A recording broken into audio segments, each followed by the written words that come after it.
How can we avoid resentments or even overcome them when they come up if we don't even know what they are?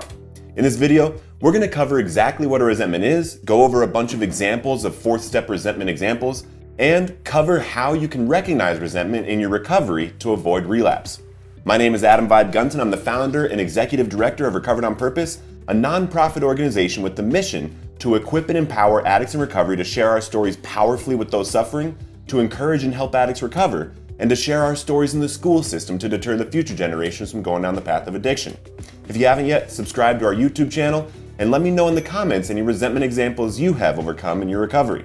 You never know when someone will see your comment who truly needs it. First, what exactly is a resentment? Resentment is derived from the Latin word resentire, or re-sentiment, or literally feeling again. It is a negative emotional reaction to being mistreated or feeling like you were mistreated, where we replay the situation in our heads over and over and continue to re-feel the mistreatment.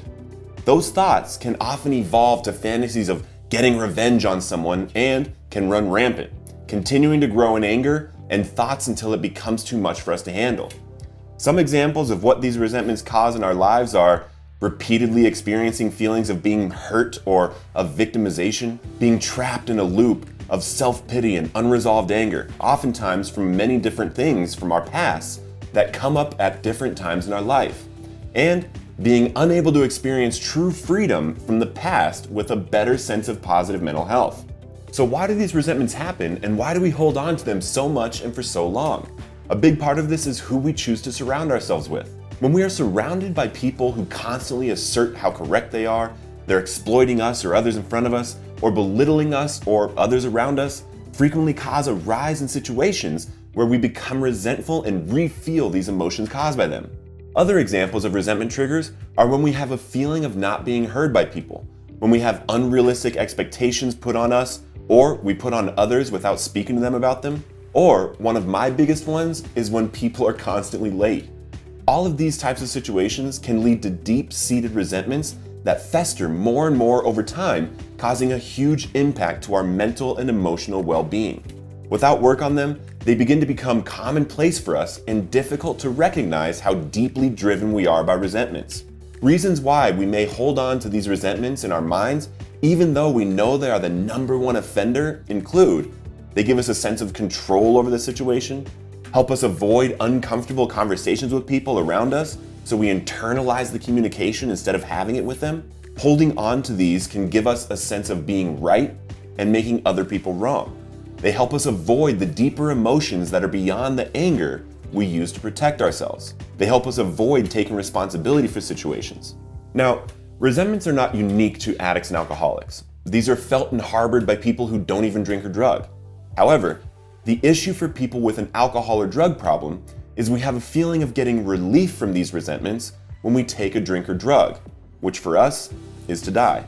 However, for us in recovery that are working a good program, we have solid tools to use for getting ourselves out of resentment and back into service. This is the best way to get out of it and live a free life in recovery from these types of feelings and re-feelings in our recovery.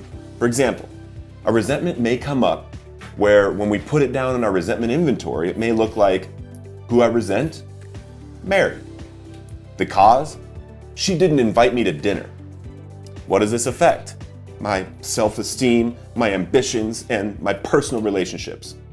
After writing this down in our journal, or in the worksheet I have linked in the description, we would talk to our sponsor or a closed-mouth friend about the resentment, where it's coming from, and seek for where it is that our character defects are coming out of this. We will search for any harm we caused, if we did cause any harm, and we will make amends promptly, admitting our faults to the person and only focusing on our own wrongdoing. Then, we turn our thoughts and feelings completely to someone we can help. It is that simple. We have a tool that makes this very simple to overcome, but we tend to sit in these longer than we need to and much longer than we actually want to if we want to live in freedom and joy in our recovery. Are you struggling with resentments or looking for a way to release the past in inventory? Click right here for a resentment inventory guide. Or if you'd like to hear some positive affirmations for addicts in recovery, click right here. I'll see you all soon, and until then, keep living Recovered on Purpose.